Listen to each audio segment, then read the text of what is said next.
Meus irmãos, a paz do Senhor, bom dia para você e também para sua família. Meu desejo é que você tenha um sábado, um domingo, um final de semana ricamente abençoado pelo nosso Deus.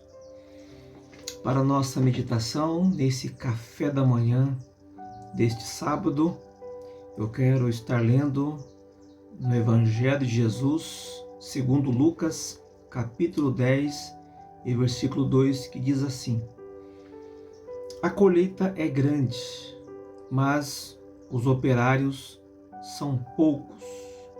Eu vou ler de novo. A colheita é grande, mas os operários são poucos. Claro que essa versão não é a mais comum, né? Não é a mais lida. Geralmente nós lemos, nós sabemos daquela versão que diz, né?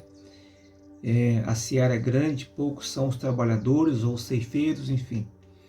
Mas eu gosto dessa versão, que é a Bíblia de Jerusalém, porque ela sempre traz alguns termos bem vinculados com o original. Esse contexto diz respeito a uma ação evangelística que Jesus empreendeu durante seu ministério terreno. Este capítulo ele inicia dizendo que depois daquelas coisas, é só você observar o capítulo anterior, para perceber que coisas são essas.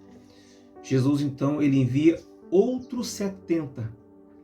Quando a Bíblia fala outros 70, não era os 12 e mais 58 para dar 70, pelo menos no meu entendimento. Se fala outros 70, é que além dos 12 que acompanhavam Jesus, ele designou outros 70 para esse trabalho de compartilhar o Evangelho a outras pessoas. Isso nos ensina algumas coisas. Primeiro, nós não podemos subestimar o reino de Deus pelo número de pessoas. Jesus tinha 12, ele tinha os 70 e tinha muito mais. Os números, eles revelam muita coisa, mas não revela tudo. O certo é que a vontade de Deus ela é estabelecida para além dos números. Curioso, né, que esse número 70, ele é como se fosse uma maximização do número 7, porque 7 na Bíblia significa a plenitude, é o número de Deus, e 70 é esse número 7 potencializado. E Jesus não manda os 70 de maneira aleatória. E Jesus, ele planeja, ele é cuidadoso, ele tem uma atenção muito especial para o envio. Ele então separa de 2 em 2. Então vão 35 duplas, né, para anunciar Jesus. E a pergunta que se faz é, onde eles foram? O próprio texto diz assim que Jesus os enviou para onde ele iria. Jesus tinha uma rota, ele tinha um planejamento, ele tinha um cronograma, e entendendo que ele podia potencializar, maximizar o seu ministério, em vez dele visitar estas cidades, estas vilas, aldeias, o que ele faz? Ele autoriza que esses 35 duplas vão no nome dele. Ali é uma primeira demonstração, ou uma das demonstrações de que Jesus está dando para nós, de que esta seria a tônica do seu ministério. Ou seja, o Evangelho deve ser levado a todos os cantos, a todos os lugares, individualmente, em duplas, pequenos grupos ou grandes multidões. Então Jesus, ele atende a pessoa em separado, como fez com Nicodemos, por exemplo. Ele esteve em casas com pequeno grupo, como foi na casa de Marta, Maria e Lázaro.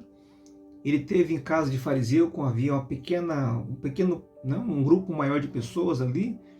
Ele ministrou na beira do mar para multidões. Esteve no templo para muitas pessoas. Jesus não tem uma prioridade em termos de número. Ele fala no individual, no particular, e também fala no coletivo para grandes massas. Agora, o que é grande é o número de pessoas que precisam ser despertadas. A Bíblia diz que a colheita é grande, mas poucos são os operários, ou os trabalhadores, os ceifeiros, aqueles que vão cumprir o chamado de Deus. A pergunta que eu quero deixar para você, meu irmão, é: você está em qual lado? Lado dos que já estão trabalhando, são operários de Jesus, do Senhor, já estão envolvidos com a obra, já lançou a mão do arado, não olham para trás? Ou você ainda faz parte do grupo daqueles que ainda precisam ser motivados, precisam ser alcançados, precisam ser de alguma forma envolvidos com a presença do Senhor nosso Deus? De que lado você está? Nessa oportunidade eu quero lançar a você o desafio de você fazer esse autoexame e se perguntar onde você está. E Jesus, inclusive, finaliza dizendo: orai para que o Senhor da seara levante mais trabalhadores, mais ceifeiros, mais operários. A minha oração hoje é para que o Senhor Jesus, Ele desperte o seu coração. Ele coloque no seu coração o desejo de se levantar e de cumprir o chamado que Ele já colocou em suas mãos. Levantemos e vamos, individual, em duplas, pequenos grupos ou com a igreja toda, anunciemos a palavra. É o que faremos hoje no Giannini, faremos amanhã em nossa igreja, até Jesus voltar. Um abraço.